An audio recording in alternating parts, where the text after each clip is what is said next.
তো hello students, welcome to our channel Bangla defence academy. আমি ঐশ্বর্য বিশ্বাস। আজ আমরা আলোচনা করব ভারতীয় অর্থনীতি থেকে। তো ভারতীয় অর্থনীতি থেকে আজ আমরা আলোচনা করব প্রিভিয়াস ইয়ার কিছু কোশ্চেন সম্পর্কে, ডাব্লিউবিপি অর্থাৎ ওয়েস্ট বেঙ্গল পুলিশের প্রিভিয়াস ইয়ার কিছু প্রশ্ন সম্পর্কে। এর আগে আমরা দুটো ক্লাস করেছি, যেটা কিনা ডেসক্রিপটিভ ক্লাস করেছিলাম, তার সঙ্গে সঙ্গে এমসিকিউ করেছিলাম। তো এবার আমরা দেখব অর্থনীতি থেকে কীরকম টাইপের প্রশ্ন আসে ডাব্লিউবি পরীক্ষাতে, সেই প্রশ্নগুলো আমরা আলোচনা করব। আজকে বেস্ট 20 প্রশ্ন নেওয়া রয়েছে, সেই প্রশ্নগুলো তোমরা অবশ্যই দেখবে, প্রত্যেকটা প্রশ্ন দেখবে, তাহলে বুঝতে পারবে অর্থনীতির প্রশ্নগুলো কীরকম টাইপের হয়ে থাকে। ঠিক আছে, তাহলে আজকে ডিটেলস প্লাস এমসিকিউ, এটা বলতে পারো ক্লাস 3 দেওয়া রয়েছে, কিন্তু এমসিকিউ ক্লাসের কিন্তু এটা আজকে, বা প্রিভিয়াস ইয়ারের ক্লাসে কিন্তু আজকে 1 নাম্বার ক্লাস। ঠিক আছে, তো আমি তাও ক্লাস 3 দিয়েছি ডাব্লিউবির জন্য, যেহেতু তাহলে সেই জন্য ক্লাস 3 দিয়েছি। ঠিক আছে, তো চলো শুরু করি। রুটিনটা একবার দেখে নাও তোমরা।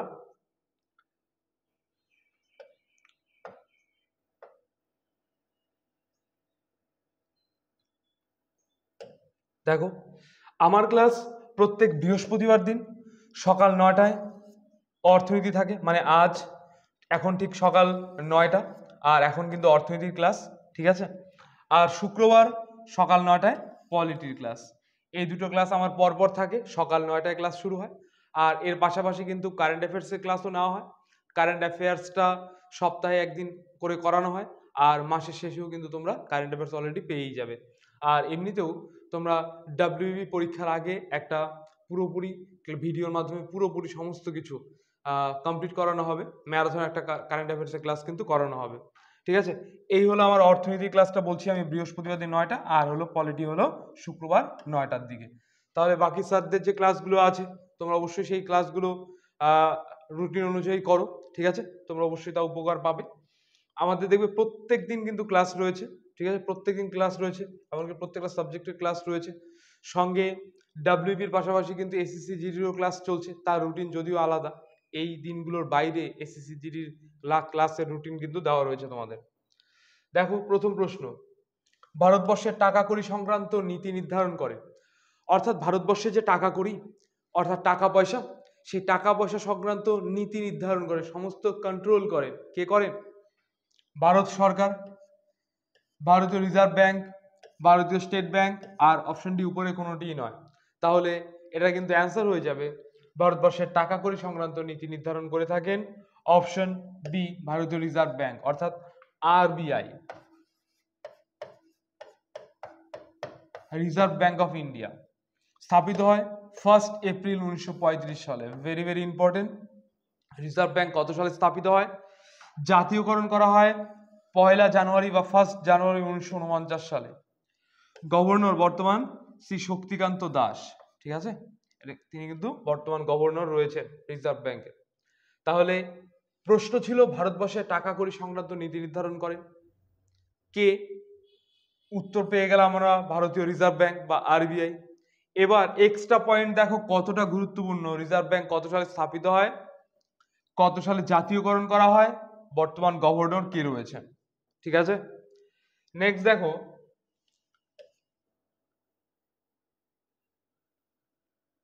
বিপিএল, এখানে বিটা আসেনি। ঠিক আছে, বিপিএল মানে হলো, বিপিএল মানে কি? অপশনে দরিদ্র সীমার নিচে অর্থাৎ below poverty line. Option B সরকারি মামলার পেছনে, behind public litigation. C number ব্যক্তিগত সীমার বাইরে, বিয়ন্ড প্রাইভেট লিমিটস। ডিতে রয়েছে অনুর্বর সরকারি জমি অর্থাৎ ব্যারিন পাবলিক ল্যান্ড।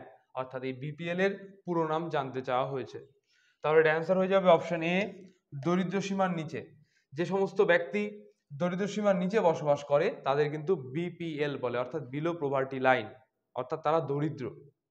দরিদ্রদের মেইনলি ওয়ার্ল্ড ব্যাংক বলেছিল কত, একজন ব্যক্তি যদি 1.9 বা 1.90 ডলার, 1.90 ডলারের নিচে প্রত্যেক দিন যদি ইনকাম করে তাহলেই তাকে বিপিএল বলা হবে।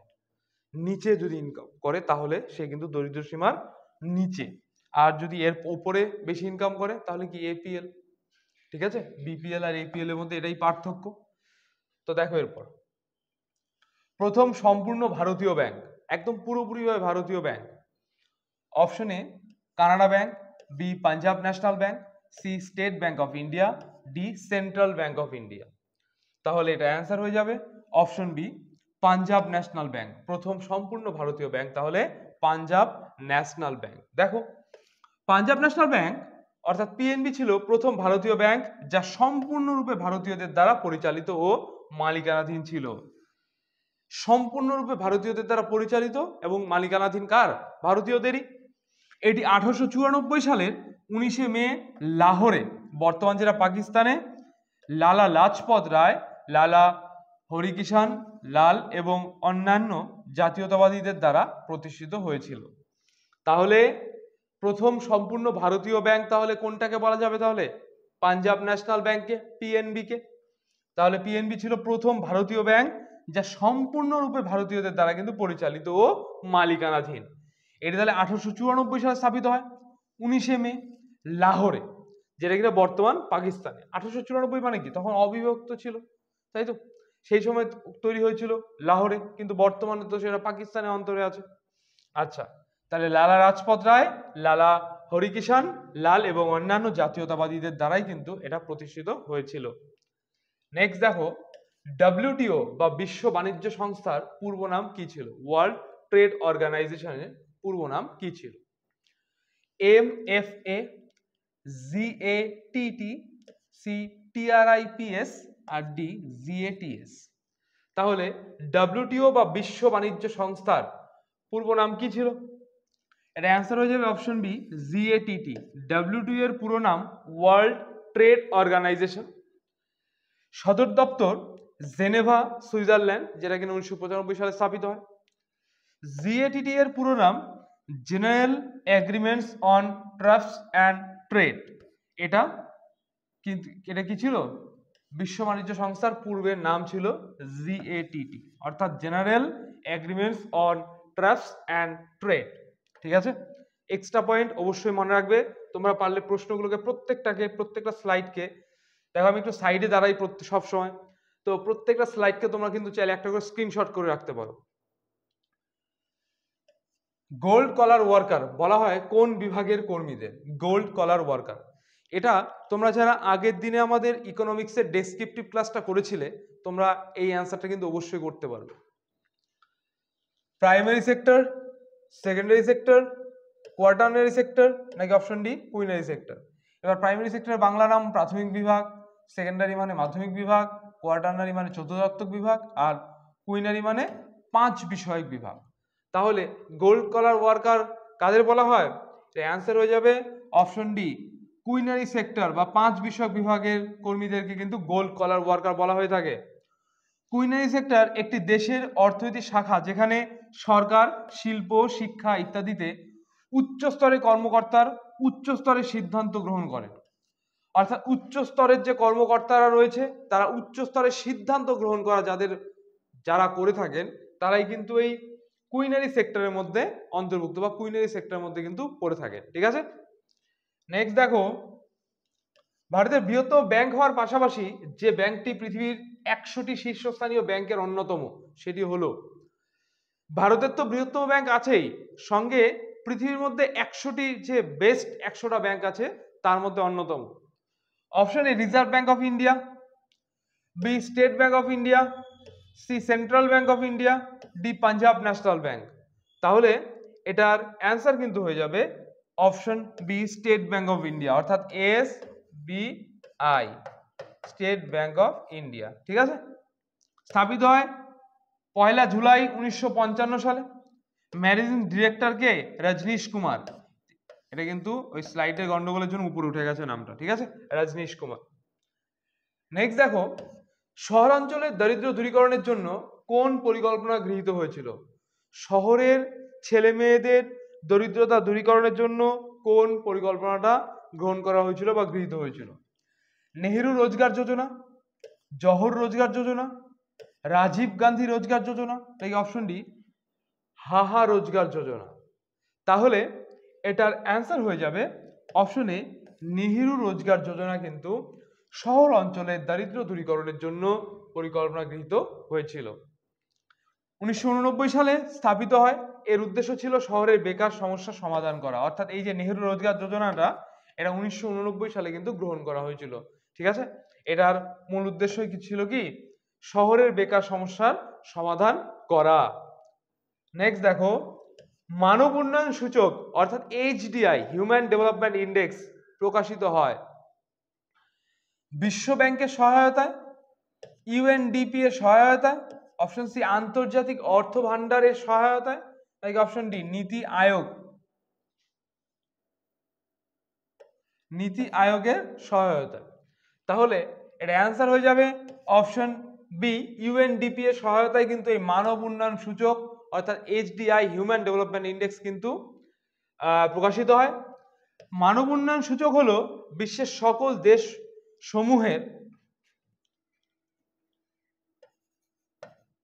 সমূহের জীবনের মান, শিক্ষা, নিরক্ষরতা প্রভৃতির একটি তুলনামূলক সূচক।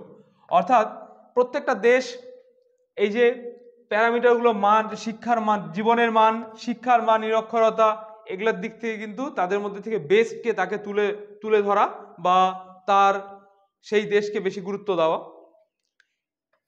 একে সংক্ষেপে এইচডিআই অর্থাৎ হিউম্যান ডেভেলপমেন্ট ইন্ডেক্স বলা হয়। মানব উন্নয়ন মাপকাঠি সম্পর্কিত বিভিন্ন পরিসংখ্যান বিশ্লেষণ করে সংশ্লিষ্ট দেশগুলিকে সাজানো হয়। কোন দেশ কতটা উন্নত, কোন দেশ কতটা পিছিয়ে রয়েছে, তাদের ভিত্তিতে কিন্তু দেশগুলোকে এক এক করে সাজানো হয়। সবচেয়ে বেস্ট কান্ট্রিগুলো বা সবচেয়ে বেস্ট দেশগুলো উপরের দিকে, সবচেয়ে খারাপগুলো নিচের দিকে, যেগুলোতে এখনো অনেক কিছু ইমপ্রুভমেন্টের দরকার আছে সেগুলো কিন্তু পিছনের দিকে থেকে থাকে। এটা করে থাকে কে?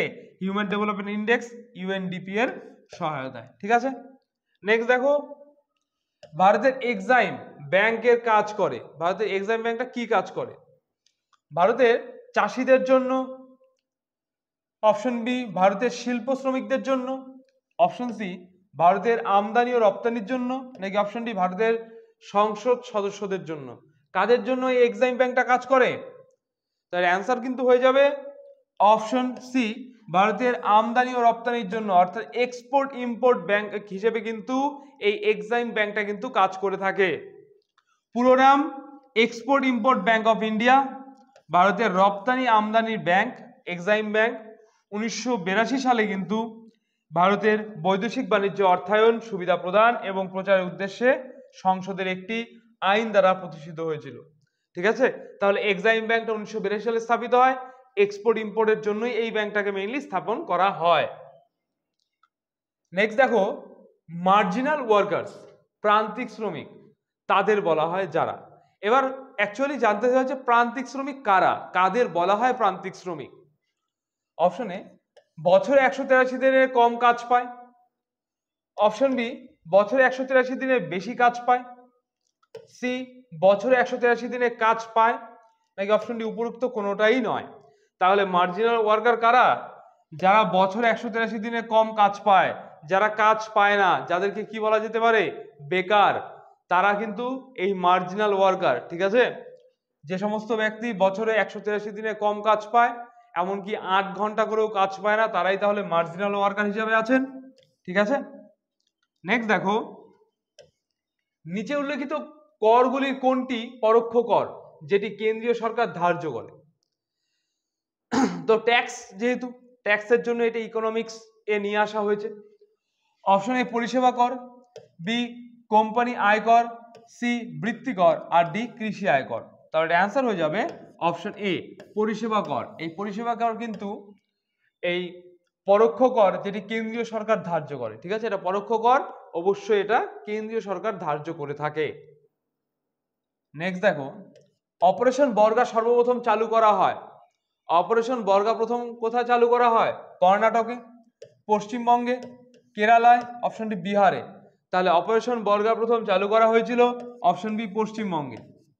অপারেশন বর্গা ছিল একটি ভূমি সংস্কার আন্দোলন। অপারেশন বর্গা তাহলে একটা কি ভূমি সংস্কার আন্দোলন ছিল, যেটা শুরু হয়েছিল আমাদের পশ্চিমবঙ্গ থেকেই। ঠিক আছে, নেক্সট দেখো, ভারতের নতুন কৃষি কৌশল প্রবর্তন করা হয় কত দশকে? নতুন যে কৃষি কৌশলটা, সেটা কত দশক থেকে শুরু করা হয়? সবুজ বিপ্লবের সময় থেকে, তাই তো? আচ্ছা, 1950-এর দশক, 60-এর দশক, 70-এর দশক নাকি উপরে কোনোটিই নয়? তাহলে এই যে নতুন কৃষি কৌশল প্রবর্তন কিন্তু করা হয়ে থাকে 1960-এর দশক থেকে। তৃতীয় পঞ্চবার্ষিকী পরিকল্পনার সময় ভারতের নতুন কৃষি কৌশল গৃহীত হয়েছিল, যার দরুন মেক্সিকো থেকে উচ্চ ফলনশীল বীজ, এই সবুজ বিপ্লব, নীল বিপ্লব, শ্বেত বিপ্লব, এরকম বিভিন্ন বিপ্লবগুলো হয়েছিল, যাতে কৃষিকাজের অভূতপূর্বভাবে কিন্তু বৃদ্ধি ঘটে, বিশেষ করে পাঞ্জাব আর হরিয়ানাতে গম আর ধান চাষে, তাই তো? দেখো এরপর নীতি আয়োগের ভাইস চেয়ারম্যান পদে নিযুক্ত হলেন কে? Option A doctor Rajiv Soni, B doctor Suman Berry, C Amitabh Kant, D উপরে কেউ নন। এটা একটা কারেন্ট অ্যাফেয়ার্স এর কোশ্চেন চলে আসছে, ঠিক আছে, বর্তমানে এটা। তো অ্যান্সার হয়ে যাবে অপশন বি ডক্টর সুমন বেরি। হেডকোয়ার্টার, নীতি আয়োগের হেডকোয়ার্টার নিউ দিল্লি, 2015 সালে স্থাপিত হয়েছিল পঞ্চবার্ষিকী পরিকল্পনা অবসানের পর। CEO Amitabh Kant, chairman Narendra Modi. পদাধিকার বলে প্রধানমন্ত্রী কিন্তু নীতি আয়োগের কি চেয়ারম্যান থাকেন। নেক্সট দেখো, দ্বাদশ অর্থ কমিশনের চেয়ারম্যান ছিলেন। অপশন এতে আছে কে সি পন্থ, বিতে দেখো রয়েছে মনমোহন সিং, সিতে রয়েছে সি আর রঙ্গরাজন, আর ডিতে কিন্তু রয়েছে মহাবীর ত্যাগী। তাহলে এটা অ্যান্সার হয়ে যাবে অপশন সি আর রঙ্গরাজন। তিনি কিন্তু দ্বাদশ অর্থ কমিশনের চেয়ারম্যান ছিলেন। প্রথম অর্থ কমিশনের চেয়ারম্যান ছিলেন কে সি নিয়োগী। 14তম অর্থ কমিশনের চেয়ারম্যান ছিলেন ওয়াইভি রেড্ডি, ঠিক আছে। আর এটাতে দ্বাদশ অর্থ কমিশনের চেয়ারম্যান যে ছিলেন তার কথা কিন্তু বলা রয়েছে, ছিলেন কে? সি আর রঙ্গরাজন। ওএনজিসি এর পুরো নাম কি? অপশন এতে রয়েছে organisation of non government companies, বিতে রয়েছে oil and natural gas companies, সিতে রয়েছে oil and natural gas corporation, ডিতে রয়েছে অর্গানাইজেশন অফ নন গভর্নমেন্ট। তাহলে এটার অ্যান্সার হয়ে যাবে option C oil and natural gas corporation. তার এটাই কিন্তু ওএনজিসি এর পুরো নাম। ওএনজিসি এর হেডকোয়ার্টার নিউ দিল্লিতে অবস্থিত। স্থাপিত হয় 14ই আগস্ট 1956 সালে। তাহলে শুধুমাত্র যে ওএনজিসির পুরো নামটাই আমরা পড়ে যাব তা তো না, সঙ্গে এক্সট্রা পয়েন্টগুলো কিন্তু খুবই গুরুত্বপূর্ণ। এই হেডকোয়ার্টার বলো, কত সালে স্থাপিত হয় এটা বলো। এবার প্রত্যেকবার যে এই প্রশ্নটাই আসবে এমন তো না, দেখা গেল এবার চলে আসলো ওএনজিসি এর হেডকোয়ার্টার কোথায় অবস্থিত, তখন এটা তোমাদের এটা পড়তে হবে নিউ দিল্লিতে। যদি বলা হয় ওএনজিসি কত সালে স্থাপিত হয়, তখন তোমাদের 1956 সালটা মনে রাখতে হবে। এবার এই তারিখটা খুব কমই দিবে তোমাদের, কিন্তু এই ইয়ারটা কিন্তু দিয়ে দেয়, ঠিক আছে। নেক্সট দেখো, ক্রেতা সুরক্ষা আইন কত সালে কার্যকরী হয়? অপশন 1986 সালে, বি 1996 সালে, সি 1976 সালে, ডি 1956 সালে। তাহলে ক্রেতা সুরক্ষা আইন কত সালে কার্যকরী হয়? অ্যান্সার হয়ে যাবে অপশন এ 1986 সালে কিন্তু ক্রেতা সুরক্ষা আইন কার্যকরী হয়। উচিত দামে সঠিক পণ্য বা জিনিস পাওয়া হলো ক্রেতাদের মৌলিক অধিকার, অর্থাৎ সঠিক দামে ক্রেতারা জিনিস পাবে, এটা তাদের মৌলিক অধিকার। এই অধিকার রক্ষার্থে 1986 সালে একটি আইন প্রণয়ন করা হয়, যেটাই এই ক্রেতা সুরক্ষা আইন নামে পরিচিত, যাতে ক্রেতারা ঠকে না যায়, ব্যবসায়ীদের থেকে যাতে ক্রেতারা যারা রয়েছে সাধারণ ক্রেতা তারা যাতে কোনো রকম সমস্যার সম্মুখীন না হয়, সেই জন্যই কিন্তু ওই 1986 সালে ক্রেতা সুরক্ষা আইন কার্যকরী করা হয়েছে। প্রধানমন্ত্রী গ্রাম সড়ক যোজনা কোন পরিকল্পনার আওতায় পড়ে? প্রধানমন্ত্রী গ্রাম সড়ক যোজনা, যেটাতে কিনা এই যে আমাদের যে ডিস্ট্রিক্ট রোডগুলো রয়েছে তার থেকে গ্রামের মধ্যে যে ছোট ছোট রাস্তাগুলো গেছে, সেগুলো প্রত্যেকটাই কি প্রধানমন্ত্রী গ্রাম সড়ক যোজনার থেকে হয়। আর দেখো অপশনে সপ্তম, বি অষ্টম, সি নবম, ডি দশম। তাহলে অ্যান্সার হয়ে যাবে অপশন সি নবম, অর্থাৎ এই প্রধানমন্ত্রী গ্রাম সড়ক যোজনা এটা নবম পঞ্চবার্ষিকী পরিকল্পনা কিন্তু একটা বিষয়, ঠিক আছে। দেখো নবম পরিকল্পনার সময়কাল 2002 থেকে 2007 সাল। প্রধান পিএমজিএসওয়াই অর্থাৎ প্রধানমন্ত্রী গ্রাম সড়ক যোজনা প্রকল্পের পুরো নাম প্রধানমন্ত্রী গ্রাম সড়ক যোজনা। এটি ভারতের সরকার কর্তৃক একটি 100% কেন্দ্রীয়ভাবে স্পন্সরিত প্রকল্প। সংযুক্ত আবাসস্থলগুলিতে সর্ব আবহাওয়া সড়ক যোগাযোগ সরবরাহ করার জন্য, অর্থাৎ সব আবহাওয়ায় যাতে সেখানকার জনগণেরা উপযুক্ত যোগাযোগ ব্যবস্থা গ্রহণ করতে পারে, সেই জন্যই কিন্তু এই প্রধানমন্ত্রী গ্রাম সড়ক যোজনাটা তৈরি করা হয়েছিল। এরা নবম পঞ্চবার্ষিকী পরিকল্পনার সময় হয় 2002 থেকে 2007 সালের মধ্যে কিন্তু হয়েছিল। নেক্সট দেখো, ভারতের সবুজ বিপ্লব শুরু হয়েছিল কোথা থেকে? Option A Patna, B Aurangabad, C Ludhiana, D Pantnagar. তাহলে এটা অ্যান্সার হয়ে যাবে অপশন ডি পান্তনগর। ভারতের সবুজ বিপ্লবের সূচনা হয়েছিল পান্তনগর থেকে। ভারতের সবুজ বিপ্লবের ডাক দিয়েছিলেন এম.এস. স্বামীনাথন। তাকে ভারতের সবুজ বিপ্লবের জনক কিন্তু বলা হয়ে থাকে। সবুজ বিপ্লবের শুরু হয়েছিল কোথা থেকে? তাহলে পান্তনগর। সবুজ বিপ্লবের সবচেয়ে সফল রাজ্য কোনটা? তাহলে কি হবে? পাঞ্জাব আর হরিয়ানা, তাই তো? নেক্সট প্রশ্ন, আর এটাই লাস্ট প্রশ্ন, কবে tata iron and steel company স্থাপিত হয়? অপশন এ 1905 সালে, বি 1906 সালে, সি 1907 সালে, ডি 1908 সালে। তাহলে tata iron and steel company কবে স্থাপিত হয়? এটা অ্যান্সার হয়ে যাবে অপশন সি 1907 সালে। Tata iron and steel company limited, যেটাকে টিসকো বলা হয়ে থাকে, 1907 খ্রিস্টাব্দে জামশেদজি টাটার পরিকল্পনা বর্তমান ঝাড়খণ্ড রাজ্যের জামশেদপুরের সাকাছিতে এই লৌহ ইস্পাত কারখানা প্রতিষ্ঠিত হয়। বর্তমানে এই লৌহ ইস্পাত কারখানাটির নাম টাটা স্টিল লিমিটেড। ঠিক আছে, তাহলে এই tata iron and steel company বর্তমান নাম টাটা স্টিল লিমিটেড। ঠিক আছে, যেটা জামশেদজির সময় কিন্তু তৈরি করা হয়েছিল জামশেদপুরে। ঠিক আছে, তো আজকে এই পর্যন্তই। আজকের এই 20টা প্রশ্নের সম্ভার তোমাদের কেমন লাগলো অবশ্যই কমেন্টসে জানাবে। তোমাদের ডাব্লিউবির প্রিপারেশন নিতে গিয়ে কি কি সমস্যার সম্মুখীন হচ্ছ তোমরা তাও কিন্তু জানাতে পারো কমেন্টে।